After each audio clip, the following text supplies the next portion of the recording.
నమ్మకం నువ్వే జగన్ మేం నమ్ముతాం నిన్నే జగన్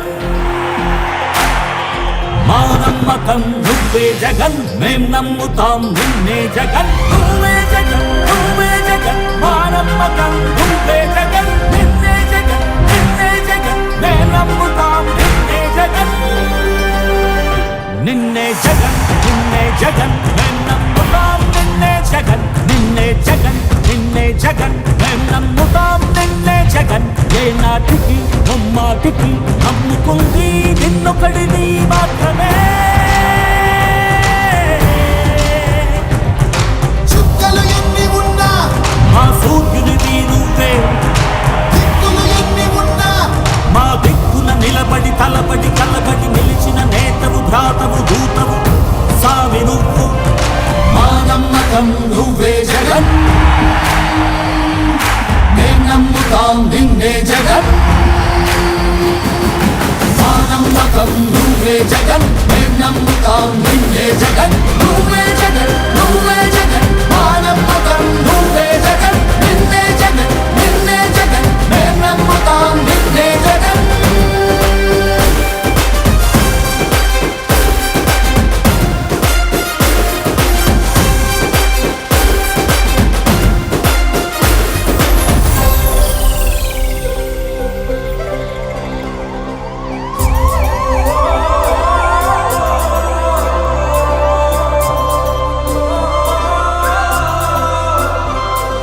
గడప గడప నడిచొచ్చబడుగు కడుపులను నింపే ముద్ద నువ్వే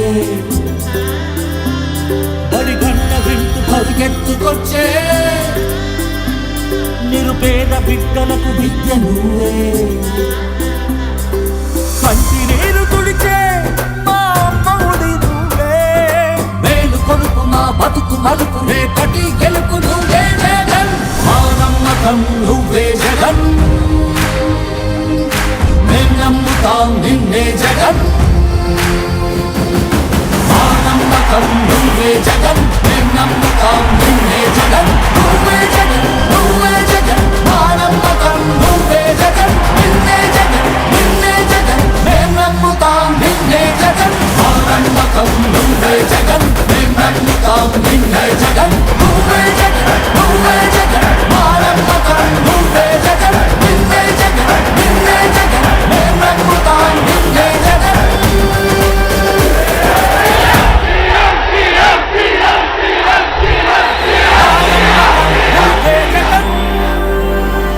ఎగరేద్దాం రా జెండా మన ఒంగోలు నిండా ఎగరేద్దాం రా జెండా మన ఒంగోలు నిండా జననేత జగనన్న జయకేతన మీ జెండా వైఎస్ఆర్ సిపి జెండా వాసన్నే మన అండా దండెత్తి కదులుతున్నడే అన్న వాసన్న గుండెల్లో నిలిచినోడు బాలినేని వాసన్న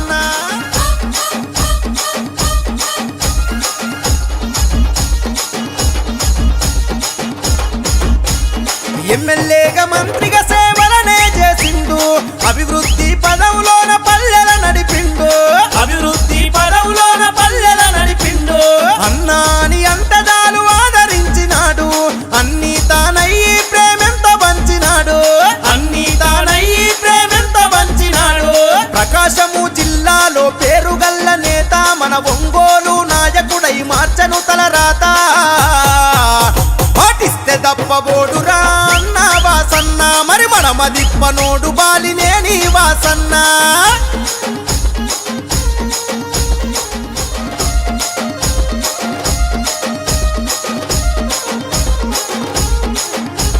నిరుపేదలకు ఇళ్లను కట్టించిన ఘనత నీటి కొరత తీర్చి ఊపిరి పోసిన చరిత నీటి కొరత తీర్చి ఊపిరి పోసిన చరిత మల్లవరం డ్యామును నిర్మించినాడు రన్న మన పంట సేలలో నీరై పారినాడు రన్న పంట సేలలో నీరై పారినాడు రన్న వైద్య విద్య సదుపాయాలెన్నో అందించే పేదల పెన్నిదిగా అన్న పేరునెంతోగాంచే అరే రైతు కూలి మెచ్చినట్టి జనం బిడ్డడన్న మన రామ సక్కనోడు శ్రీనివాసు రెడ్డన్న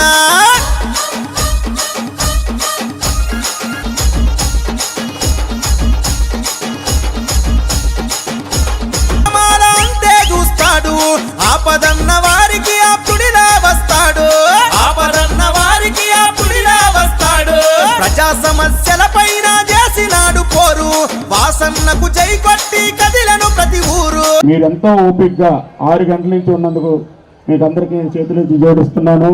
అట్లాగే ఈరోజు మనకి 530 పట్టాలు రావడానికి ఎంతో కష్టపడిన మన వాలంటీర్ స్టాఫ్కి అయితేమి అందరికీ నా నమస్కారాలు. అట్లాగే మన వాసన్న మన వాటికి ప్రత్యేకంగా మా రోడ్ల విషయంలో అయితేనేమి మనకి శ్మశానం కానీ స్కూల్ కానీ 14 కోట్ల రూపాయల వర్కులు కూడా చేశాము. అట్లాగే పైప్ లైన్ అన్నీ వేసామండి. మీ రుణం మీకోసం ఇప్పుడు తిరుగుతూ ఇప్పుడు రుణపడి ఉంటాను. మనకి 2024 లాస్ట్ వాసన్న ఎలక్షన్ కాబట్టి మనకందరికీ ఇదొక్కసారి మీకు చేతులు జోడించి నమస్కరిస్తున్నాను. ఒక్కసారి వాసనని గెలిపించి అత్యధిక మెజార్టీతో మన వార్డులో కూడా అత్యధిక మెజార్టీతో గెలిపిస్తే వాసన దగ్గర మనం ఇంకా కొన్ని నిధులు తీసుకొని వచ్చి ఇంకా పనులు చేయించుకోగలుగుతాము. అట్లాగే మనకి రాని వాళ్ళకు కూడా ఇంకా కొంతమంది ఉన్నారండి. వాళ్ళకు కూడా 2-3 రోజుల్లో వాసన చెప్పాడు కంపల్సరీగా ఇస్తానని, వాళ్ళకు కూడా ఇస్తామని చెప్పుకుంటూ ఇప్పుడు ఎందువల్లంటే ఒక్కటి మాత్రం మీరు గుర్తుంచుకోవాలి, ఇలా పట్టా తీసుకుంటున్నామో వెళ్తున్నామో అనేది కాదమ్మా. ఈ పట్టాలు రావడానికి బాలినేని శ్రీనివాసరెడ్డి గారు ఎంత కష్టపడ్డారో, ఎన్ని రిస్కులను ఫేస్ చేశారో, ఎన్ని మాటలు పడ్డాడో మీ అందరికీ తెలుసు, పెద్దలందరికీ కూడా తెలుసు. కానీ ఆయన పదవిని కూడా సాగం చేసి మనందరికీ పట్టాలు తీసుకురావడం కోసం 2 నెలలు నానా హింసలు పడ్డాడు, నానా మాటలు పడ్డాడు. కానీ మీకు పట్టాలు వస్తేనే కానీ నేను పోటీ చేయను, లేకపోతే నేను అసలు రాజకీయాల్లో ఉండనని చెప్పేసి జగన్మోహన్ రెడ్డి గారి దగ్గర చెప్పి 230 కోట్ల రూపాయలు తీసుకొచ్చి 500 ఎకరాలకు పైసలకు మన అందరికీ 25,000 మందికి పట్టాలు తీసుకురావడానికి ఆయన చేసిన కృషి అంతా ఇంత కాదు. చరిత్రలో ఏ ఒక్కడు కూడా ఇప్పుడు చేశారు కూడా చేయలేరు కూడా కనిపించింది. గుర్తుపెట్టుకోండి, మీకు ఒక్కొక్కరికి 10 లక్షల రూపాయలు విలువ చేసే పట్టా మీకు అందజేస్తున్నాడంటే ఆయన ఎంత శ్రమ చేశాడో, ఎంత సాకిరీ చేశాడో. అలాంటి ఎమ్మెల్యే గారు మనకు దొరకడం మన ఒంగోలు అదృష్టం మాత్రం నేను అప్రోచ్ చేస్తున్నాను. అలాంటి మహానుభావుడికి మనం ఎప్పుడు రుణపడి ఉండాలని చెప్పేసి మీరు రేపు పొద్దున రాబోయే ఎలక్షన్లో ఓట్ల ద్వారా మీరు ఆయనకి స్వాగతం పలకాలా, ఓట్లు అఖండ మెజార్టీ గెలిపించాలని చెప్పి శ్రీరామకాలంలో ఎప్పుడు కూడా 700-800 ఓట్లు మెజార్టీ వచ్చింది తప్ప ఎప్పుడు తగ్గలేదు ఇంతవరకు. మీ అందరికీ నేను చెప్పేది ఏంటంటే మనకి ఇచ్చిన పట్టా విలువ 10 లక్షలు. కానీ మన తల్లిదండ్రులు మనకు ఆస్తులు ఇచ్చారో లేదో తెలియదు, కానీ బాలినేని శ్రీనివాసరెడ్డి గారు మాత్రం మీ అందరికీ 10 లక్షల రూపాయల ఆస్తిని మాత్రం అనుకుంటారని మాత్రం నేను చెప్పగలను. మరి గతంలో కూడా టీడీపీ వాళ్ళు అధికారంలో ఉన్నారు. మరి అప్పట్లో ఉండే ఎమ్మెల్యే ఇంటికి ఎంతమంది వెళ్ళగలిగారు, ఎంతమంది ఆ ఇంటి లోపలికి వెళ్ళగలిగారు, ఎంతమంది మీ అవసరాలు తీర్చుకోగలిగారు అనేది ఒక్కసారి మీరు అందరూ ఆలోచించుకోవాల్సిన అవసరం ఎంతైనా ఉంది. మనకి ఇది నేనేది స్పీచ్ చెప్పడం లేదమ్మా, ఒక్కసారి ఇది జరిగిందా లేదా అనేది మీ మనసాక్షిని అడగండి. ఈ అన్ని పథకాలు మీరు తీసుకుంటున్నారా లేదా మీ మనసాక్షిని అడగండి. అలాగే ఈ రోజు మీరు అందరూ కూడా ఇల్లు కట్టుకోవడానికి అవకాశం కల్పిస్తుంది వాసన అవునా కాదని చెప్పి మనసాక్షిని అడగండి. రేపటి రోజున అది ఒక పెద్ద లేఅవుట్గా అంటే దాదాపుగా ఒకే చోట ఎన్నాగ్రహారంలో 13,000 మందికి ఒకే చోట ఇళ్ల స్థలాలు. ఈ రోజు ఎక్కడ కూర్చొని మీ అందరికీ కూడా పక్కన ఇళ్ల స్థలాలు మీకు తెలుసా, అక్కడోటి ఎక్కడోటి నేను ఎక్కడ వెతుక్కోరనే అవసరమే లేదు. ఆ లేఅవుట్ని బ్లాకులుగా విడదీశారు, విడదీసిన బ్లాక్ని ప్లాట్లుగా విడదీశారు, రోడ్లుగా విడదీశారు, ప్రతి రోడ్డుకి ఒక పేరు పెట్టారు, ప్రతి ప్లాట్కి ఒక నెంబర్ వేశారు. కాబట్టి మీరు ధైర్యంగా మీకు బుక్లో ఏదైతే చూపిస్తున్నారో దానికి మీరు చక్కగా వెళ్ళొచ్చు. అక్కడ మీరు మీ యొక్క ప్లాట్ను కూడా మీరు వెతుక్కోవచ్చు, హ్యాపీగా మీరు ఇల్లు కూడా కట్టుకోవచ్చు అని చెప్పి సందర్భంగా మీకు తెలియజేస్తున్నాను. కాబట్టి ఒక్క విషయం మీకు మరి లాస్ట్గా మీకు చెప్తున్నా, మనకి ఇంత మంచి నాయకుడు మనం వదులుకున్నాము అని అంటే ఖచ్చితంగా ఒక 10 సంవత్సరాల యొక్క అభివృద్ధి వెనకపోతుందనే విషయాన్ని మీరు అందరూ గుర్తుపెట్టుకోవాలి. ఇలాంటి నాయకుడిని గెలిపించుకోవాల్సిన బాధ్యత మనకి ఎంతైనా ఉందని చెప్పేసి మరొకసారి మీకు అందరికీ తెలియజేస్తూ, మరి తప్పకుండా మన ఫ్యాన్ గుర్తుకే ఓటేసి వాసనను భారీ మెజార్టీతో గెలిపించి తర్వాత ఆయన మినిస్టర్గా చేసుకుందామా. నమస్కారం. ముందుగా అందరూ క్షమించాలి, చాలా లేట్ అయిపోయింది. ఈరోజు మహిళా దినోత్సవం కాబట్టి అందరికీ మహిళా దినోత్సవ శుభాకాంక్షలు తెలియజేసుకుంటున్నాను. అట్లే మహాశివరాత్రి శుభాకాంక్షలు కూడా తెలియజేసుకుంటున్నాను. ఈ పర్వదినాన మీకు పట్టాతో పాటు బట్టలు కూడా పెట్టే అవకాశం నాకు దక్కినందుకు చాలా సంతోషంగా ఉంది. మీరు తప్పకుండా వాసన ఈ పట్టాలు తెచ్చేదానికి చాలా శ్రమ పడ్డారు. అది మీరు అర్థం చేసుకొని వాసనను గెలిపిస్తే మళ్ళీ ఫ్యాన్ గుర్తు కొట్టేసి ఆయన మళ్ళీ మీకు ఇల్లు కూడా కట్టించిస్తామంటున్నారు. తప్పకుండా అది చేస్తారు. మీరు ఒకటి వాసన మీకు ఈ పట్టాలు ఇవ్వటానికి 40 రోజుల పాటు ఒంగోలు అడుగు పెట్టకుండా మన సీఎం గారితో పోరాటం అనేది చేయటం జరిగింది. అది మీ అందరికీ తెలుసు, ప్రతి ఒక్కళ్ళు కూడా టీవీలో చూసుంటారు. తర్వాత 41 రోజుల తర్వాత కూడా ఆయన పట్టాలకు కావాల్సిన నిధుల్ని సీఎం గారి చేత మంజూరు చేయించుకొని ఒంగోలులో అడుగు పెట్టినప్పుడు ఇవి దొంగ పట్టాలు, ఈ మాట చెప్పి ఇటువంటి మాటలు చెప్పి మీకు మాయ మాటలు చెప్పి ఎలక్షన్కి వెళ్తారు వాసన్ అనేది మళ్ళీ రెండో నిందారోపణ ఆయన ఎదుర్కొన్నారు. కానీ ఈ రోజున ఆయన అది కూడా విజయవంతంగా దాటుకొని ఒక రిజిస్ట్రేషన్ ల్యాండ్స్ కొని, ఎందుకంటే పూర్వం టీడీపీ వాళ్ళందరూ కూడా అంతకుముందు తీసిన ల్యాండ్స్ మీద కోర్టు కేసులు వేయటం జరిగింది. కాబట్టి ఈ 230 కోట్లు తీసుకొచ్చి వాసన్న 250 ఎకరాలు 550 ఎకరాలు రిజిస్టర్ ల్యాండ్ రైతుల దగ్గర సేకరించి మరి మీ అందరికీ రిజిస్ట్రేషన్ పట్టాలు పంచడం జరిగింది. ఒంగోలు మహిళల్ని తన ఇంటికి ఆడపడుచులుగా భావించేస్తున్న గొప్ప కానుక ఇది. కాబట్టి మీరందరూ వాసన కోసం గట్టిగా, చాలా సంతోషం. ఇప్పుడు మీరందరూ సంతోషంగా ఉన్నారని అనుకుంటున్నాను. ఉన్నారా? ఇప్పుడు వాసన వస్తే మీరు ఘనంగా స్వాగతం పలుకుతారా? ఓకే, థ్యాంక్ యూ అమ్మా. ఈ పట్టాల విషయంలో ఎన్నో ప్రాబ్లమ్స్ ఫేస్ చేశాం. గత 2 సంవత్సరాల క్రితమే వేరే దగ్గర ల్యాండ్ చూసి పట్టాలు ఇద్దామనుకుంటే ఈ తెలుగుదేశం వాళ్ళు దాన్ని కోర్టులో వేసి ఆపిన సంగతి చాలా మందికి తెలుసు. తెలియని వాళ్ళకి తెలియజేయాల్సిన అవసరం కూడా ఉందని కూడా తెలియజేసుకుంటా ఉన్నాం. దీనికి ఆలస్యం కావటం కారణం తెలుగుదేశం వాళ్ళని కూడా తెలియజేసుకుంటా ఉన్నాం. అది గవర్నమెంట్ ల్యాండ్లో ఇవ్వాలనే ఉద్దేశంతో చేశాం. అదే గవర్నమెంట్ ల్యాండ్ మైనింగ్కి ఇవ్వాలా, అది పట్టాలు ఇవ్వకూడదని చెప్పి కోర్టులో కేసేశారు. గత 5 సంవత్సరాల్లో వాళ్ళు ఒక పట్టా ఇవ్వాలా, కానీ మనం ఇస్తుంటే ఓచుకోలేకపోయారు.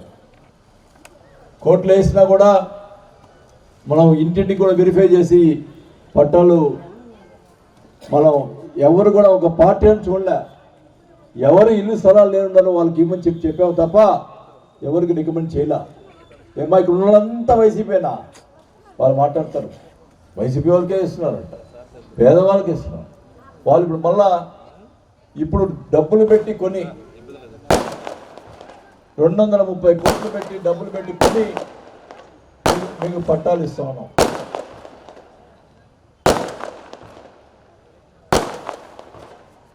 ఈ పట్టాలు కూడా మీకు రిజిస్ట్రేషన్ చేసి ఇచ్చినాం. ఎప్పుడు కూడా పట్టాలు గతంలో రిజిస్టర్ చేసి ఇవ్వాల.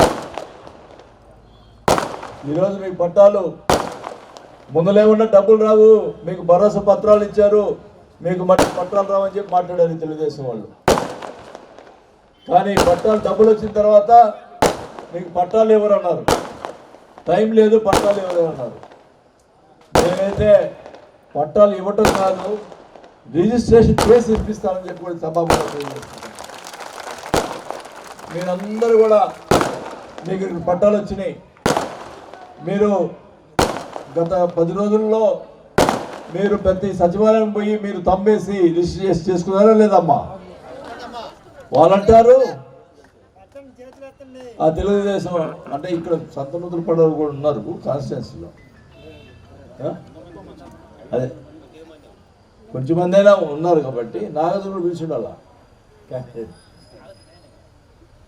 వాళ్ళంటారు ఈరోజు మొన్న అంటారు ఈ పట్టాలు దొంగ పట్టాలు అంట. ఏం మాట్లాడతారు వీళ్ళు? ఒక అర్థం లేకుండా మాట్లాడతారు. ఒక ముఖ్యమంత్రి వచ్చి పెద్ద ఐఏఎస్ ఆఫీసర్లు వచ్చి అక్కడ ల్యాండ్ దగ్గర వచ్చి పట్టాలు ప్రారంభిస్తే అది దొంగ పట్టాలంట. మీరు పోయి రిజిస్ట్రేషన్ చేసుకుని దొంగ రిజిస్ట్రేషన్ అంట. ఏం మాట్లాడతారు? నేను ఒకటిగా చెప్పా, మీరు పేపర్లో రాయించి మాట్లాడటం కాదు. నీకు దమ్ముంటే జనార్దన్ గారు, నీకు దమ్ముంటే ప్రజల్లోకి వచ్చి నీకు కావాల్సిన ఐఏఎస్ ఆఫీసులు ఎవరు కావాలి, ఈ రాష్ట్రంలో ఎవరినైనా పెద్ద ఆఫీసులు తీసుకొచ్చి తీసుకొని రా, నేను ఒక్కడనే వస్తా, ప్రజలు అందరూ ఉంటారు, ఆ పట్టాలు చూపిస్తాం. ఇది దొంగ పట్టాలంటే నేను పోటీ నుంచి విరమించుకుంటా, రాజకీయాల నుంచి విరమించుకుంటా. అది నిజమైన పట్టాలు, రిజిస్ట్రేషన్ ఇచ్చిన పట్టాలను ఒప్పుకొని అది ఆయన వచ్చినట్టు చెప్తే నువ్వు రాజకీయాల నుంచి మానేస్తావని అడుగుతా ఉన్నా.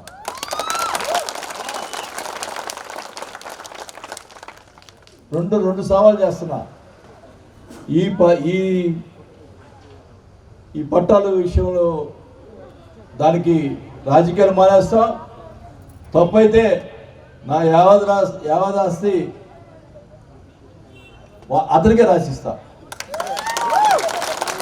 అతనికి అది నిజమైన పట్టాలైతే అది ఆయన ఆస్తిని ప్రజలు పంచు.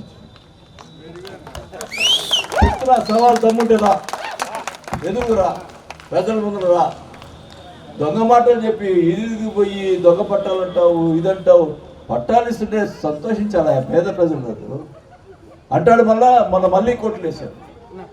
ఏమైనా వేశారు? ఇప్పుడు స్థలం కొనిస్తున్నాం కదా, కోట్లు ఏమైనా వేశారు? పేదవాళ్ళకి ఇట్లేదు, డబ్బున్న వాళ్ళకి ఇస్తున్నారు, వైఎస్ఆర్ పార్టీ వాళ్ళకి ఇస్తారు. అసలు వెరిఫికేషన్ మేము చేసామా, సచివాలయ సిబ్బంది చేశారా?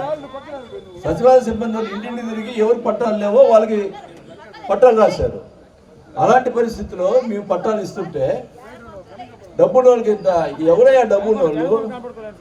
ఆయన మీరంతా డబ్బున్న వాళ్ళు, ఆయన పేదవాడు. ఏం మాట్లాడతారు? పట్టాలు ఇటే కూడా తప్పేనా? ఇక్కడ దీన్ని కూడా రాజకీయం చేయడం మంచి పద్ధతి కాదు. ఒకటే చెప్తా ఉన్నాం, ఎన్ని అడ్డంకులు పెట్టుకున్నా కూడా మేము కోర్టులో కూడా ఇది చేసుకొని మీకు పట్టాలు ఇస్తున్నామని చెప్పి కూడా ఈ సభాగా తెలియజేసుకుంటాం.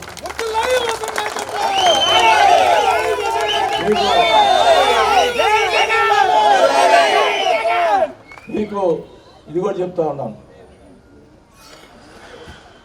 ఈ పట్టాలకు సంబంధించి ఈరోజు మీకు పట్టాలు ఇస్తున్నాం.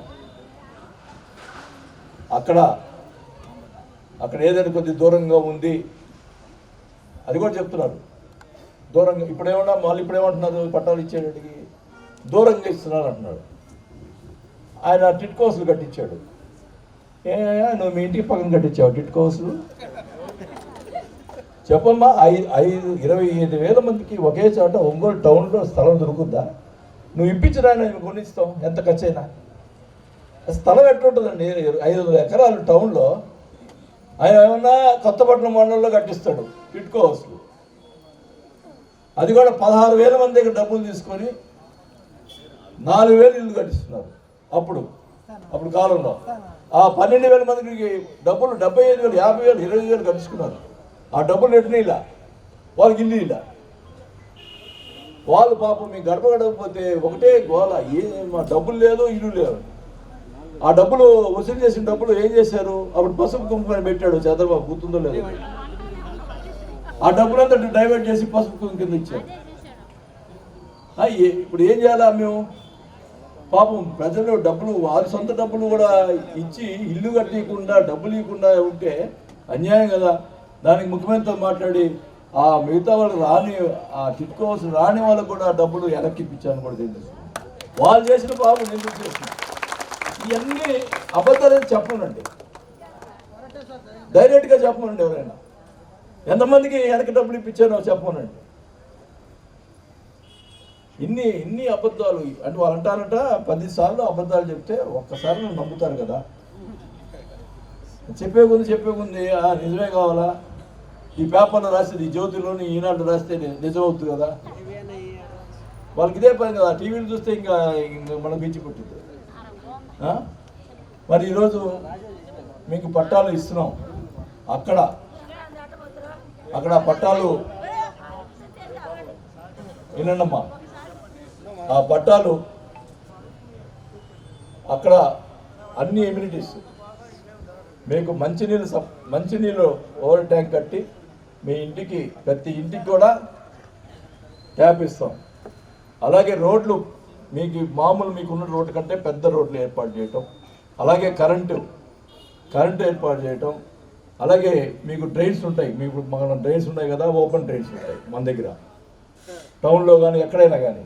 దానివల్ల మనం ఎంత చేసినా దోమలు వస్తుంటాయి, దానివల్ల ఇబ్బంది పడుతుంటాం. ఈ కాలువలు సరిగ్గా తీక వీళ్ళు ఇబ్బంది పడుతుంటాం మనం. కానీ అక్కడ ఆ ప్రాబ్లం లేకుండా అండర్ గ్రౌండ్ డ్రైనేజ్ ఏర్పాటు చేస్తున్నాం. దానివల్ల మీకు అసలు కాలం అనేది కాపాడదు, బాగా అండర్ గ్రౌండ్ డ్రైనేజ్ అనమాట. అది ఏర్పాటు చేయడం, దానికి కూడా 250 కోట్ల రూపాయలు ముఖ్యమంత్రిగా శాంక్షన్ చేశారు. అది గుర్తుపెట్టుకోవాలి. ఇవన్నిటికీ అక్కడ స్కూళ్ళు, పార్కు, ఒక టౌన్షిప్ ఏర్పాటు చేస్తున్నాం. అక్కడ అన్ని ఎమ్యూనిటీస్ తోటి మీరు చూసారు, డబ్బున్న వాళ్ళు గ్రేటర్ కమ్యూనిటీ కడతారు, కోట్ల రూపాయలు పెట్టి కడతారు. అక్కడ ఎమ్యూనిటీస్ చూపిస్తారు, పార్కు ఇవన్నీ కూడా చూపిస్తారు. అట్లానే పేదవాళ్ళైనా కానీ అంత ఇది లేకపోయినా కూడా అన్ని ఫెసిలిటీస్ చూపించి మీకు అక్కడ టౌన్షిప్ ఏర్పాటు చేస్తున్నామని కూడా ఈ సభగా తెలియజేసుకుంటాము. అది కూడా మీరు ఇంకోటి గుర్తుపెట్టుకోవాలి. మీరు రేపు ఇప్పుడు ఈరోజు పట్టాలు ఇస్తున్నాం కదా, ఇస్తున్నాం లేదా మాకు నమ్మకం ఉందా లేదా? ఈరోజు మీరు ఎంత పొద్దుపోయినా అందరికి పట్టాలు ఇచ్చేసిపోతారు. పట్టాలు ఇచ్చిన తర్వాత మీరు సోమవారం అయినా కానీ మీరు హౌసింగ్ బోర్డుకి పోయి మేము ఇల్లు కట్టుకుంటాం అంటే ఆల్రెడీ శాంక్షన్ చేస్తున్నారు హౌసింగ్ బోర్డులో కూడా. మీరు ఇల్లు కట్టుకోవాలనుకుంటే వెంటనే కట్టుకోవచ్చు, సోమవారం మొదలు పెట్టుకోవచ్చు. అది కూడా చెప్తున్నాం. దానికి సంబంధించి ప్రభుత్వం నుంచి మీకు 1,85,000 రూపాయలు డబ్బులు ఇస్తారు. మళ్ళీ ఇసుక 40,000 రూపాయలు ఇసుక ఉచితంగా ఇస్తారు, ఫ్రీగా. అలాగే మీరు డ్వాకా గ్రూప్లో ఉంటే 35,000 రూపాయలు 0 వడ్డీకే డబ్బులు ఇస్తారు. అలాగే మీకు సిమెంట్ కూడా ఉన్న రేటు కంటే సమ రేటుకి ఇస్తారు. ఇవన్నీ కూడా చేసి మొత్తం 2,70,000 ప్రభుత్వం నుంచి మీకు వస్తుంది. లేదు రెండు ఆప్షన్లు అనమాట. మేము అక్కడ పోయి మేము మా పనులు చూసుకోవడం సరిపోతుంది, మేము ఏడ కట్టుకుంటాం ఇల్లు అని చెప్పి అంటే మీరే కట్టించిందంటే ప్రభుత్వం మీ అందరూ కూడా ఇల్లు కట్టించే కార్యక్రమం చేపడుతుంది. మీకు ₹1 మీ దగ్గర తీసుకోకుండా ప్రభుత్వమే కట్టించింది. ఈ 2 ఆప్షన్లో మీ ఇష్టం. మీరు కట్టుకోవాలనుకుంటే మీరు పూర్తిగా కట్టుకోవచ్చు. ప్రభుత్వం ఇచ్చే డబ్బులు 2,70,000 దాకా ఉంటుంది. అలాగే మీరు ప్రభుత్వం కట్టియాలనుకుంటే ఒక మోడల్ హౌస్ చూపిస్తారు, దాని ప్రకారంగా అందరికీ కూడా యునానిమస్గా హౌస్లు కట్టించడం జరుగుతుంది. అన్ని ఫెసిలిటీస్ ఉంటాయి. ఇంకో ఆప్షన్ కూడా ఉంది. ఇల్లు మీకు ఒక 6 సంవత్సరాల పైన మీకు రిజిస్టర్ చేసి ఇస్తున్నారు. ఇప్పుడు మీకు గతంలో ఏంటంటే డీకే పట్టా ఇస్తే మీరు ఎవరికి అమ్ముకునే దానికి అవకాశం లేదు, అఫిషియల్గా అమ్మడానికి లేదు. ఏదో దొంగచాటుగా ఏదో డబ్బులు ఇచ్చి కొనుక్కుంటారు తప్ప వాళ్ళ పేరు మీద మార్చాలంటే చాలా కష్టపడేయాలి. ఎంఆర్ని పట్టుకుని ఏదో చేసుకునేవారు. కానీ ఈరోజు మీకు రిజిస్ట్రేషన్ ఇస్తున్నాం. 2030 కల్లా మీరు ఎవరికైనా రిజిస్టర్ చేయొచ్చు, అమ్ముకోవచ్చు. అంటే నేను అమ్ముకోమని చెప్పట్లా. మీ పిల్లలు పెళ్లి చేయాలన్నా, అవసరాన్ని బట్టి అమ్ముకోవాలన్నా, లేకపోతే బ్యాంకులో పెట్టుకోవాలన్నా పెట్టుకునే ఏర్పాట్లు కూడా ప్రొవిజన్ ఇవ్వడం జరిగిందని కూడా తెలియజేసుకుంటా ఉన్నాం. రిజిస్ట్రేషన్ చేసింది మీది, ఎవ్వడు మీ పట్టా జోలికి వచ్చే దమ్ము ఎవరికి ఉండదని కూడా తెలియజేసుకుంటా ఉన్నాం. గతంలో ఒక పట్టా ఇస్తే దొంగ పట్టాను 3 గుర్తించేవాళ్ళు. అంటే ఖాళీ స్థలం ఉంది కదా, దాని మీద ఒక దొంగ పట్టాలి. ఇప్పుడు అవకాశం లేదు. రిజిస్టర్ చేసి ఇచ్చారు కాబట్టి మీ చేతుల్లోనే ఉంటుంది. మీ పేరు మీద జీవితాంతం మీ పేరు మీద ఉంటుంది. మీరు అమ్ముకుంటే తప్ప. అది కూడా చెప్తున్నాం. దాని విలువ మీరు అమ్ముకునే పరిస్థితి వస్తే దాని విలువ మినిమం 10 లక్షలు ఉంటుందని కూడా ఈ సభాముగా తెలియజేసుకుంటున్నాను. ప్రతి ఒక్కరికి 10 లక్షల రూపాయల ఆస్తిని ఈరోజు ఈ ప్రభుత్వం ఇస్తుందని కూడా తెలియజేసుకుంటా ఉన్నాం. వాళ్ళు అన్నారు ఒకప్పుడు డబ్బులు 230 కోట్లు ఎప్పుడు తేవాలా, వీళ్ళు ఎప్పుడు పట్టాలు ఇస్తారు అని చెప్పి నన్ను రకరకాలుగా మాట్లాడారు. నేనైతే 2 మీటింగ్లో చెప్పా, నేను పట్టాలకి డబ్బులు తేకుండా పట్టాలు ఇవ్వకపోతే నేను పోటీ చేయనని చెప్పాను. నేను డబ్బులు పట్టాలు జనానికి ఇవ్వలేకపోతే 25 మందికి ఇవ్వలేకపోతే నేను పోటీ చేయనని చెప్పాను. దాని ప్రకారంగా మాట మీద ఉన్న ముఖ్యమంత్రి గారుతో మాట్లాడి మరి ముఖ్యమంత్రి గారు నేను ఇంకా డబ్బులు ఆలస్యమైందని చెప్పి నేను హైదరాబాద్ పోయి కూర్చున్నా. అందరు పేపర్లు ఏవో రాశారు, రకరకాలు రాశారు, కథనాలు రాశారు. వాసు సీఎం గారి మీద అడిగాడు, అది అడిగాడు. సరే ఒకవేళ అడిగి ఉండొచ్చు. ఎవరి కోసం అడిగాను? నా కోసం అడిగానా? మీ పట్టాల కోసం అడిగాను తప్ప నా కోసం మీకు పట్టాలు రావాలనే ఉద్దేశంతో నేను ఎప్పుడు జనం కోసం నా సొంతంగా నేను ఎప్పుడు ఏది అడగల సీఎం గారిని. మీ పట్టాలు రావాలి, మాట నిలబెట్టుకోవాలి, ఆయన మాట కూడా నిలబడాలనే ఉద్దేశంతో నేను 30 రోజులు హైదరాబాద్ నుంచి రాకుండా ఒంగోలు డబ్బులు పడిన తర్వాత వస్తానని చెప్పి మాట చెప్పి డబ్బులు పడిన తర్వాత ఒంగోలు వచ్చాను కూడా తెలియజేసుకుంటా ఉన్నా. ఈరోజు ఆ రోజు చెప్పా అట్లా మాట్లాడుతూ నేను పట్టాలతో పాటు ఆ అక్క చెల్లెమ్మలకి చీరలు కూడా ఇస్తానని చెప్పాను.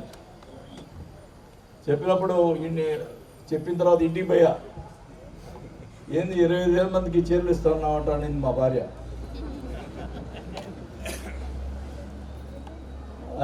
అంటే అవును అన్నా, అది కరెక్ట్ కాదు అనింది. ఏమన్నా, మనం స్థలం ఇచ్చి ఇల్లు కట్టించే కార్యక్రమం చేస్తున్నాం.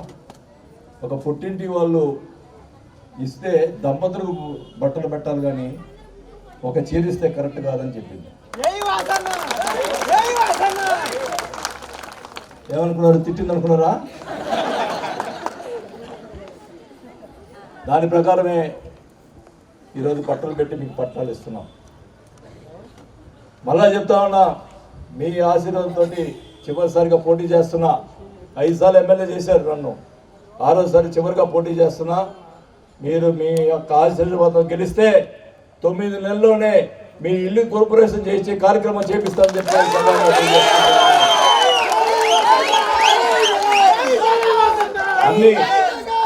అన్ని ఎమ్యూనిటీస్ తోటి అన్నీ కూడా రోడ్లు అన్నీ వేయించి 9 నెలల్లో మీకు ఇల్లు గృహప్రవేశం చేసి ఆ గృహప్రవేశాన్ని కూడా మీ దంపతులకు బట్టలు పెట్టి మీ ఇంటికి భోజనానికి వస్తానని చెప్పి కూడా ఈ సభగా